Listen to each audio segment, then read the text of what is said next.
What just erupted from behind Buckingham Palace's iron gates isn't a rumor.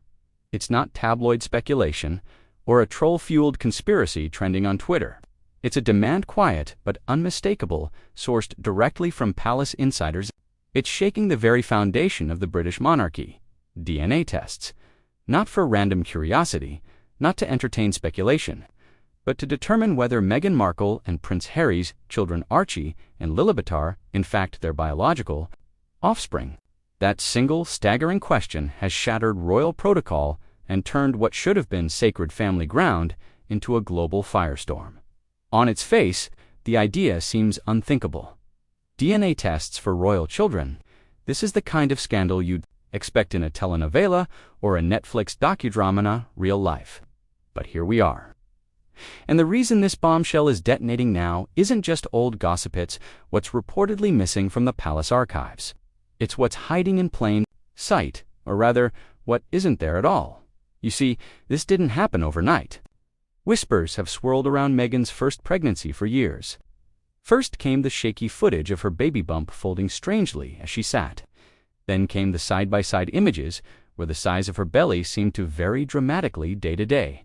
The public watched her strut confidently in stiletto heels, squat effortlessly, move without the slightest hint of physical strain, yet we were told she was deep into her third trimester. Skeptics were told to be quiet. Don't be rude. Don't question a pregnant woman. But the whispers never stopped. They just grew louder. And now, they're no longer whispers. They've become a demand for truth. Insiders say the royal family, silent and tight-lipped, has finally reached its breaking point.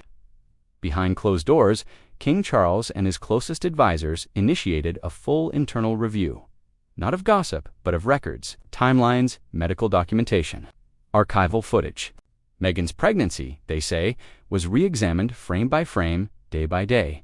And what they found wasn't reassuring. Or more accurately, what they didn't find was even more alarming. No official hospital records. No confirmation signed by royal physicians. No standard documentation aligning with royal birth protocol. Nothing that officially verified that Meghan physically gave birth to Archie. And for an institution that records everything from tea set inventory to the Queen's favorite dogs, the absence of this crucial documentation triggered alarm bells. Let's be very clear. Using a surrogate is not the scandal here. Surrogacy is a valid, respectable, and deeply personal choice for many families. But pretending otherwise, staging a narrative, presenting it to the world as a genuine pregnancy, knowing full well that it wasn't, that's the deception. That's the manipulation. That's the betrayal of public trust. Because this wasn't just a couple having a child. This was the royal family expanding its bloodline. This was a birth that directly impacts the line of succession. And in that context, every detail matters. Every lie matters more. The palace is reportedly no longer willing to play along, and neither is the public. As photos resurface showing Meghan's bump behaving like a stage prop, social media has gone forensic. Side-by-side videos, slow-mo clips, memes, yes, but underneath the laughter is a darker realization. What if it's all been a performance? What if a core part of the Sussex brand, the modern, diverse, trailblazing royal family, was crafted on a staged event? Because let's not forget how Meghan and Harry cashed in on that narrative. Speaking tours, book deals, streaming contracts. They weren't just building a family, they were building a global brand. And that brand leaned heavily on their image as parents. As underdogs, as warriors of authenticity against the stiff, cold traditions of the palace. But if the pregnancy was fake, then everything built on top of it begins to crumble. Meghan's brand of empowerment, of raw motherhood, of spiritual rebirths, suddenly it all feels synthetic. And Harry, he's been her loudest defender. He cut ties with his own family, he trashed the press, he told the world his wife was being unfairly persecuted. But if he knew the truth, hand played along his credibility may not survive the fallout. Here's the part that makes this more than just another royal scandal. King Charles is now reportedly the one drawing the line. The man whose reign began under the cloud of family division, now forced to choose between his role as father and his duty as monarch. The message from his inner circle is chilling in its clarity. No DNA, no titles. No proof, no place in the fold. This isn't just a family dispute. It's a constitutional crisis in the making. The monarchy is not a celebrity brand. It's an institution rooted in lineage, bloodline, and tradition. And if the legitimacy of that lineage is in question even for one generation, it puts the entire structure at risk. That's why palace staff, former aides, and senior advisors are no longer tiptoeing. They're demanding transparency, demanding records, demanding truth. What's also becoming painfully clear is that Meghan and Harry's usual strategy of silence, once seen as dignified, as backfiring. It now looks like evasion, calculated avoidance, a refusal to face the music. And the longer they stay silent, the more people are convinced they have something to hide. The palace is prepared. Multiple senior sources have confirmed the institution is ready to act. Titles may be removed, roles revoked, honors stripped if DNA proof is not provided. This isn't pettiness. This is damage control, because the longer this drags on, the more public trust the monarchy bleeds.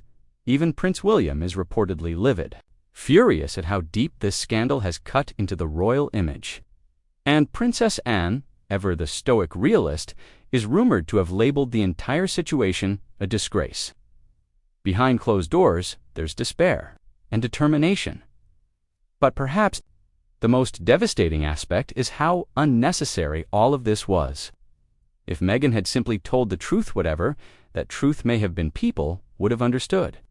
If the story had been one of medical hardship, of personal choice, of surrogacy, public might have rallied behind her.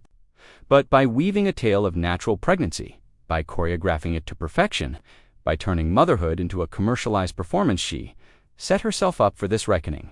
And Harry, whether out of loyalty or fear or willful blindness, went along with it. Now their children, innocent of all of this, may find themselves at the center of a royal identity crisis. They didn't ask for this scrutiny. They didn't shape this narrative, but they are now tethered to it. And the palace is signaling that it will no longer allow ambiguity to shape the future of the crown. Whatever happens next will leave a mark. If the Sussexes comply and the DNA confirms biological ties, it may calm the waters, but it won't erase the deception. If they refuse, the monarchy will move on without them. Their silence will be taken as an answer, a painful one. And if the results contradict the narrative we've been sold, then we are not just looking at a scandal. We're looking at a complete implosion of the Sussex mythos of betrayal so deep it will redefine how they're remembered. At the end of the day, this isn't about a bump or a birth or even about Meghan and Harry anymore.